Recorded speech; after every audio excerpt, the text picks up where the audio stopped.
Hi dear friends, I Dharmendra Soni once again welcome you to my YouTube channel PDS Classes. Today we are going to discuss the chapter The Sound of Music part 1st. In this particular video I am going to discuss the text of the chapter Evelyn Glennie Listens to Sound Without Hearing It, written by Deborah Cowley. Let us move to our first slide of text. This is the first slide of text. When the chapter begins, one statement is given to you about Evelyn Glennie. It has been told that God may have taken her hearing ability, but God has given her back something extraordinary. In this comment, it has been told, though she was a deaf girl, but when God has taken this ability, God has given her something special, and this special was her ability to feel. She could feel the things more sharper than general human beings. Look at the last part of first line. What we hear, she feels far more deeply than any of us. That is why she expresses music so beautifully. Now we come to the first part of the given chapter. In the first part, you will just come to know that when she was about 17 years, she was going to give her first performance at Royal Academy of Music in London. So what happened at that time? Was she nervous or not? We will come to know. Look at the first paragraph. Rush our crowd jostle. Jostle, it means it was struggling for the position on the underground train platform. A slight girl. The word slight means T-H-I-N. A thin girl looking younger than her 17 years was very nervous. Actually, Evelyn Glennie was very nervous. उसे पता था कि सबसे बड़े music के platform royal academy of music में उसका first performance होने जा रहा है. Yet she felt the vibrations of the approaching train. Actually, she was at the railway station. तो ट्रेन आने का उसे पता भी चल गया through the vibration. It was her first day at the prestigious Royal Academy of Music in London and daunting enough for any teenager fresh from a Scottish farm. ये जो word है Scottish farm, that tells that she came from a rural area of Scotland, belonged to probably a family of farmer at that particular time. Daunting word का मतलब होता है to become afraid, किसी चीज से थोड़ा सा डर जाना और नर्वस हो जाना. तो यहाँ पे हम एक चीज नोटिस करते हैं, generally we are nervous when we are going to perform, but what about a child who was completely और approx deaf and was going to perform about music. So this paragraph tells the mental tight corner of Evelyn Glennie. Let us come to the second paragraph. In second paragraph, you will find two questions. The first question is that when was Evelyn Glennie's deafness noticed? Notice का मतलब होता है first time कब पता चला और किसको पता चला. The second question is there, when was her deafness confirmed? उसकी डीफनेस को कब कंफर्म किया गया. इन दो बातों के बारे में हमें सेकंड पैराग्राफ में पता चलेगा. Let us see it. Come to the first line. When Evelyn Glennie's loss of hearing had been gradual. Gradual word का मतलब होता है स्लो. तो उसका ये जो लॉस था सुनने की शक्ति का, ये बड़ा ही धीमा था. Her mother remembers noticing something was wrong when The 8-year-old. First thing आपको जो ध्यान रखनी है, जब एवेलिन ग्लेनी 8 साल की थी, उसका नाम पियानो प्ले करने के लिए पुकारा गया. But she did not listen. At that time her mother noticed that she is losing her listening power. They called her name and she did not move. I suddenly realized that she had not heard. यहाँ पर जो word है आई, it refers for the mother of Evelyn Glennie. For a quiet while, Evelyn managed to conceal her growing deafness from friends and teacher. यहाँ पे जो word है conceal, इसका मतलब होता है hide, छुपाना. कुछ समय के लिए एवेलिन ने सक्सेसफुली अपने दोस्तों से और अपने टीचर्स से अपनी इस डिसेबिलिटी को छुपाने की कोशिश की, पर वो लॉन्ग टाइम के लिए सक्सेस नहीं हुई। अब उसकी डीफनेस कंफर्म हो जाएगी। कैसे होती है? Look at the second last line. By the time she was 11 years old। तो आपको ध्यान रखना है कि उसकी डीफनेस को कंफर्म करने वाली जो एज थी वो 11 ईयर के टाइम की थी। Actually she was getting less marks, her marks deteriorated, इसका मतलब होता है डिक्लाइन, कम हो रहे थे। And her head mistress requested Evelyn's parents to take her to a specialist. उन्होंने उसे सलाह दी कि आप कोई स्पेशलिस्ट से कंसल्ट कीजिए। अब स्पेशलिस्ट के पास जाएंगे, पता चलेगा that there is nerve damage of Evelyn Glennie and she will lose approximately all of her ability to listen. तो इन दो पॉइंट को आपको ध्यान में रखना है, ये दो आपके क्वेश्चन बनते हैं। Now we are going to move to our next slide. There, when she was taken to specialist, it was discovered. Discovered का मतलब होता है वहां पर पता चला that her hearing was severely impaired. Impaired का मतलब होता है कि उसकी hearing ability धीरे धीरे वीक हो गई है as a result of gradual nerve damage. धीरे धीरे उसकी nerves डैमेज हो रही थी। Parents were advised that she should be fitted with hearing aids. उसको कुछ इक्विपमेंट लगाया जाए जिससे वो सुन सके। And she should be sent to the school of the deaf. What a challenging turn in the life of Evelyn Glennie. उस समय एवेलिन ग्लेनी ने एक कमेंट किया कि एवरीथिंग सडनली लुक्ड ब्लैक। ऐसा लग रहा था the life was going to become darker and darker. तो दोस्तों, ऐसी फेज बड़ी मुश्किल होती है और चैलेंजिंग हो जाती है। सपोज अगर आप भी एक नॉर्मल स्टूडेंट की लाइफ जी रहे हैं और आपको एकदम से कह दिया जाए कि आपको हैंडीकैप बच्चों की स्कूल में जाना है, तो ये डिफरेंट हो जाएगा। अब हमें ये पता लगाना है that how did she accepted challenges of life. जिंदगी के इस चैलेंज को उसने स्वीकार कैसे किया, प्लस इस मोड़ पर उसकी हेल्प करने कौन आया। It becomes again an important question. तो आप इस बात का थोड़ा ध्यान रखें इस पैराग्राफ में। Let us come to the paragraph number 3. But Evelyn was not going to give up. दोस्तों, गिव अप वर्ड का मतलब होता है सरेंडर करना। जब हम परिस्थितियों से हार जाएं, then it is known as giving up. लेकिन यहाँ पे एवेलिन ने सरेंडर नहीं किया। She was determined. Determined word का मतलब निकलता है अपने आप से प्रॉमिस करना that you will do certain thing. She was determined to lead a normal life and pursue her interest in music. Evelyn ने तो सोच लिया कि उसे तो अपना करियर म्यूजिक में बनाना है। And one day she noticed a girl. एक लड़की को देखा that she was playing xylophone. Xylophone मैंने आपको बताया था, it is a type of musical instrument. लकड़ी का बना हुआ होता है, वुड का, and generally it is popular in western countries. And she decided that she wanted it to play or wanted to play it too. दोस्तों, अगर कोई डीफ बच्चा कहे कि मुझे म्यूजिशियन बनना है, तो लोग उसके ऊपर हंसने लग जाएंगे और उसको डिस्करेज करेंगे। Same thing happened. Most of the teachers, ज्यादातर टीचर्स ने एवेलिन को डिस्करेज किया कि तुम ऐसा नहीं कर सकती। लेकिन रॉन फॉर्ब्स नाम का एक पर्सन, आपको ये ध्यान रखना है, Ron Forbes was an incarnation of God for Evelyn Glenny. भगवान का अवतार था उसके लिए। उसने एवेलिन ग्लेनी के पोटेंशियल और एबिलिटी को पहचाना और उसे ट्रेनिंग देने की सोची। He began by tuning 2 large drum.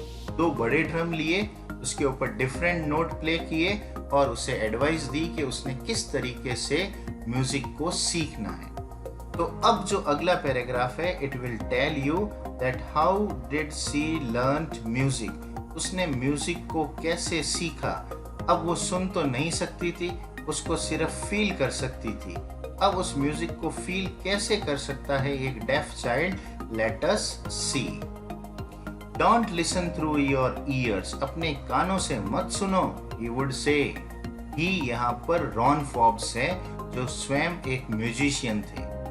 He tried to sense it in different way. अलग तरीके से उसे सेंस का मतलब होता है फील करने की कोशिश करो. ये एडवाइस रॉन फॉब्स ने एवेलिन को दी. तब एवेलिन ने कहा, Suddenly I realized that I could feel the higher drum from the waist up and the lower one from the waist down. तो ये याद करने लायक पॉइंट है. हायर ड्रम को वेस्ट अप से सेंस किया या फील किया और लोअर ड्रम को उसने वेस्ट डाउन से फील किया. एक्चुअली वो एक वुडन प्लेटफॉर्म पर अपने पांव रखती थी. वुडन प्लेटफॉर्म से वाइब्रेशन उसके पांवों से बॉडी में आते और उसे पता चलता किस तरीके का म्यूजिकल नोट प्ले हो रहा है. Ron Forbes repeated the exercise and soon Evelyn discovered that she could sense certain notes in different parts of her body. She says that I had learned to open my mind and body to the sounds and vibrations. Music के notes, sound और vibration, ये सारी चीजें उसकी body में क्या होते, enter होते जाते और धीरे धीरे वो म्यूजिक को सीख गई. The rest was sheer determination and hard work. कुल मिला के अगर आप में मेहनत करने की क्षमता है, अगर आप किसी चीज को लेकर डिटरमाइंड हो, प्लस अगर आपने अपनी लाइफ में इंटरेस्ट क्रिएट कर लिया है किसी चीज को लेकर, तो आपको सफल होने से दुनिया की कोई ताकत नहीं रोक सकती. अब हम उसकी सक्सेस के बारे में बात करेंगे कि उसकी सक्सेस का जो लेवल था वो कितना था. Let us see in the 4th paragraph. She never looked back from that point onwards. Actually, Evelyn Glennie toured to United Kingdom, UK गई with a youth orchestra. दोस्तों ये जो वर्ड है ऑर्केस्ट्रा, ये एक तरीके का कलेक्टिव नाउन है. जब ग्रुप ऑफ म्यूजिशियन कोई परफॉर्मेंस देते हैं तो ये ऑर्केस्ट्रा कहलाता है. उस समय लगभग वो 16 साल की थी, लेकिन उसने डिसाइड किया कि म्यूजिक को वो अपनी लाइफ बना देगी. She auditioned for the Royal Academy of Music and she scored one of the highest mark in the history of the academy. This was the greatest achievement of Evelyn Glennie कि music के platform पर, एक prestigious platform पर जिसका नाम था royal Academy of music, वहां पर हाईएस्ट मार्क उसने गेन किए. धीरे धीरे she changed her life. She gradually moved from orchestral work to solo performance. Solo का मतलब होता है कि अब उसने डिसाइड किया कि वह म्यूजिक के प्लेटफॉर्म पर अकेली ही परफॉर्म करेगी. At the end of 3 years course, she had captured most of the top awards. Music की दुनिया में जितने भी बड़े बड़े अवार्ड होते हैं, she achieved all of those awards. Come to the last paragraph. Evelyn Glennie आपको एक मैसेज देना चाहती है. वो मैसेज क्या है? Let us see this message. For all this, Evelyn will not accept any hint of heroic achievement. उसने कहा कि मेरी जो अचीवमेंट है कोई बहुत बड़ी नहीं है. उसने कहा आप लोग भी कर सकते हो. If you work hard, अगर आप कठिन मेहनत करते हो, अगर आप जानते हो where you are going, इसका मतलब आपकी मेहनत आपको किस दिशा में ले जा रही है, अगर ये आपको पता है, you will get there, तो आप अपनी मंजिल पर पहुंच जाओगे. तो ये कोई बड़ी बात नहीं है. मेहनत करो, ध्यान रखो आपकी लाइफ आपको कहाँ ले जा रही है. अपने वे को चेंज करना है तो करो, अदरवाइज अगर आप सही दिशा में जा रहे हो तो आप अपनी मंजिल पर जरूर पहुंचोगे. तो इस मैसेज को ध्यान रखें. And she got right to the top, और वो हाईएस्ट पोजीशन पर पहुंच गई. The world's most sought after multipercussionist. इसका मतलब होता है she was the girl who was in demand at that time. And she had the mastery of some 1000 instrument. 1000 से भी ज्यादा म्यूजिकल इंस्ट्रूमेंट को प्ले करना एवेलिन ग्लेनी को आता था. Isn't it a surprising thing for you? Wow. And उसके बाद में भी अगर हम देखते हैं, she had hectic international schedule. From one country to another country, she had to move. उसे जाना पड़ता था और इस बीच में उसकी success, hard work, everything is really surprising for us. So friends, let us move to our next slide. It is intriguing. Intriguing का मतलब होता है attracting. अगर आप एवेलिन ग्लेनी को प्ले करते हुए देखें म्यूजिकल इंस्ट्रूमेंट को, तो you will be fascinated towards her. So see once again, it is intriguing to watch Evelyn's function so effortlessly without hearing. बगैर कुछ सुने वो परफॉर्म कर लेती है. In our 2-hour discussion, she never missed a word. जब उससे कोई बात करता है तो वह सब बातों को समझ भी लेती है. कैसे? इसका एक बहुत बढ़िया आइडिया है कि वह लिप रीडिंग करना जानती थी. आपको इस बात को स्पेशली ध्यान रखना है. She observed the lips of the speakers, और स्पीकर जैसे लिप्स मूव करेंगे she will come to know and she will answer. Again a surprising fact. But कहीं ना कहीं ट्रबल थी दोस्तों. देखते हैं कहां पर थी. Man with bushy beard give me trouble. उसके कहने का मतलब है जिनके बड़ी बड़ी दाढ़ी होती है वो थोड़ी मुसीबत पैदा करते हैं. हंसते हुए उसने ऐसा कहा. तो कैसे? देखो, it is not just watching the lips. सिर्फ उनके लिप्स को रीड नहीं करना है, बल्कि उनके पूरे चेहरे को देखना पड़ता है. स्पेशली आंखों को भी देखना पड़ता है. तब दाढ़ी वाले लोगों की बातें उसे समझ में आती है. और ये जब उसने बात की है, then she spoke in Scottish pronunciation और way of speaking. She says my speech is clear. उसकी बोलने की क्षमता बढ़िया है because she could hear till she was 11. दोस्तों, आपको याद रखना है जब तक वो 11 साल की थी तब तक डीफ नहीं थी. After that she lost her listening power. इसके लिए उसने कहा मुझे बोलना तो आता है. पर फिर एक सरप्राइज आपके सामने है कि she does not explain how she managed to learn French language and she got the mastery over Japanese language. जब सुनने की क्षमता ही चली जाए, उसके बाद भी अगर आप 2 लैंग्वेज और सीख जाते हो, isn't it surprising? ये भी हमारे लिए बड़े आश्चर्य की बात है कि उसने इस डीफनेस के बावजूद भी फ्रेंच लैंग्वेज सीखी and she became a master of basic Japanese language. तो achievement after achievement everywhere. She was leading really a normal life. शायद उसकी जगह कोई दूसरा होता तो उतना नहीं कर पाता. अब म्यूजिक को वो फील कैसे करती है, that we will again know in 7th paragraph. As for music, she explained it pours in. पार का मतलब होता है एंटर करना. अब वो बॉडी में एंटर होता है through every part of her body. It enters in the skin. Skin में आएगा, चीक बोन्स में आएगा, and she can able to feel even through her hair. बालों में भी वाइब्रेशन फील होते हैं. क्या कहती है वो? When she plays the xylophone, she can sense the sound passing through the stick into her fingertip. Stick का मतलब होता है वुडन स्टिक से वो वाइब्रेशन उसके फिंगर के फ्रंट पार्ट पर आ जाते हैं. By leaning against the drum. Lean का मतलब होता है BEND, झुकना. जब वो ड्रम के पास झुकती है उसे प्ले करने के लिए, she can feel the resonances flowing into her body. Resonances का मतलब होता है वाइब्रेशन और pitch of the sound. On a wooden platform. पहले भी मैंने आपको बता दिया है, without any type of shoes और footwear, she used to sit over the wooden platform.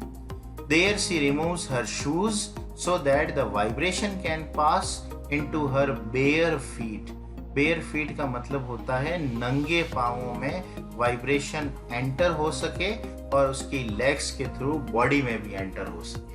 तो ये उसका वे है जिस तरीके से उसने वाइब्रेशन को फील किया और म्यूजिक को लर्न किया. Let us move to next paragraph. Not surprisingly, Evelyn delights her audience.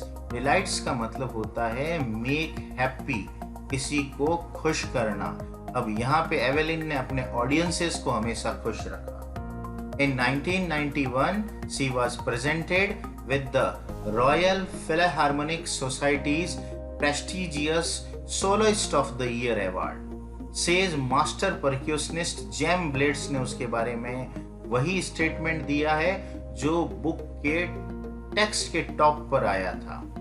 God may have taken her hearing, भगवान ने उसकी सुनने की क्षमता तो ले ली, but God has given her back something extraordinary. भगवान ने उसे कुछ स्पेशल दिया। What we hear, जो कुछ हम सुनते हैं वह उसे फील करती है, far more deeply, हमसे भी ज्यादा than any of us. That is why she expresses music in the most beautiful way. तो कुल मिला के भगवान ने उसे एक और कैपेसिटी दे दी थी। With that capacity, she was able to listen और feel everything. तो ये एक बड़ा सरप्राइजिंग फैक्ट है, यहाँ हमें पता चला है how did she learn music. This is the last slide of the text. यहाँ पर आपको बहुत कुछ जानने को मिलेगा एवेलिन ग्लेनी के बारे में। एवेलिन कन्फेसेस, कन्फेस का मतलब होता है एक्सेप्ट करना, स्वीकार करना। उसने इस बात को स्वीकार किया that she is something workaholic. Workaholic का मतलब होता है a person who keep himself busy in any kind of work, अपने आप को काम में बिजी रखे। एवेलिन क्या कहती है? I have just got to work, मेरी तो काम करने की आदत बन चुकी है। Often harder than classical musicians, classical musicians से भी ज्यादा मेहनत करती है वो। बट द रिवार्ड्स आर इनॉर्मस, वो कहती है इन सब चीजों का जो उसे रिजल्ट मिलता है वो इतना लार्ज है कि उसके आगे मेहनत उसे थोड़ी सी कम लगती है। ये तो उसकी ग्रेटनेस है। Apart from the regular concert, Evelyn also give free concert in prisons and hospitals. दोस्तों जेल में और हॉस्पिटल में एवेलिन ग्लेनी अपने फ्री परफॉर्मेंसेस देती है ताकि लोग उससे इंस्पायर हो सके और अपनी लाइफ को पॉजिटिव वे में लीड कर सके। She also gives high priority to classes for young musician. If the young boys and girls are learning music, तो सी गिव्स प्रायोरिटी, सबसे पहले उनकी क्लासेस लेगी। एन रिशन of Beethoven fund for deaf children says she is a shining inspiration for the deaf children. जितने भी बच्चे हैं those who have lost their hearing capacity, Evelyn Glennie is a shining inspiration for them. वो उनके लिए प्रेरणा का स्रोत है क्योंकि उसको देख के बच्चे यही सोचेंगे if she can do, they can also do anything in their life. वो भी अपनी लाइफ में हर चीज को अचीव कर सकते हैं। They see that there is nowhere they cannot go. दुनिया में ऐसी कोई जगह नहीं है जहां वो नहीं जा सकते। The last or the 10th paragraph is again a message for you dear friends. क्या है वो message? Let's see. Evelyn Glennie has already accomplished more than most people twice her age. ज्यादातर लोग जो एवेलिन की दुगनी एज में जो अचीव नहीं कर पाते, एवेलिन ने उन चीजों को आसानी से अचीव कर लिया। She has brought percussion to the front of the orchestra and demonstrated. Demonstrate का मतलब होता है शो करना। उसने इस चीज को साबित कर दिया that it can be very moving. Moving का मतलब होता है music is very affecting. She has given inspiration to those people who are handicapped. Handicap का मतलब होता है दिव्यांग। दुनिया में जो भी लोग विकलांग हैं उनके लिए वो सबसे बड़ा सोर्स ऑफ इंस्पिरेशन है। People who look to her and say, if she can do it, I can. जो भी लोग उसकी तरफ देखते हैं वो यही कहते हैं अगर वह कर सकती है तो मैं भी कर सकता हूँ। And not the least, she has given enormous pleasure to million. Pleasure word का मतलब होता है joy. वह हजारों लोगों को, millions of peoples को joy और happiness provide करने का काम करती है। Such a beautiful chapter for you was written by Deborah Cowley. दोस्तों इस पर्टिकुलर चैप्टर में आपके लिए एक बहुत बड़ा मैसेज दिया हुआ है। वो मैसेज है that you should not curse your life. आप अपने जीवन को कर्स मत करो। Don't consider yourself unlucky, अपने आप को दुर्भाग्यशाली भी मत मानो। Generally people weep over what they do not have, so don't concentrate on have nots. उनके बारे में सोचना ही नहीं है। Think over what you have, आपके पास जो है उसके ऊपर सोचो। And think how you are able to use it. Evelyn Glennie ने अपनी डीपनेस के बारे में कभी नहीं सोचा।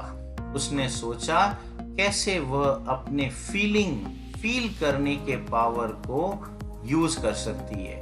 उसने इसे हार्नेस किया, म्यूजिक को सीखा and she became a great success in the present era. तो उससे बड़ा कोई सोर्स ऑफ इंस्पिरेशन हमारे लिए नहीं हो सकता है। Dear friends, it is the end of the lesson. Thank you. Kindly like my videos and subscribe my channel for the further updates. Thank you. Goodbye.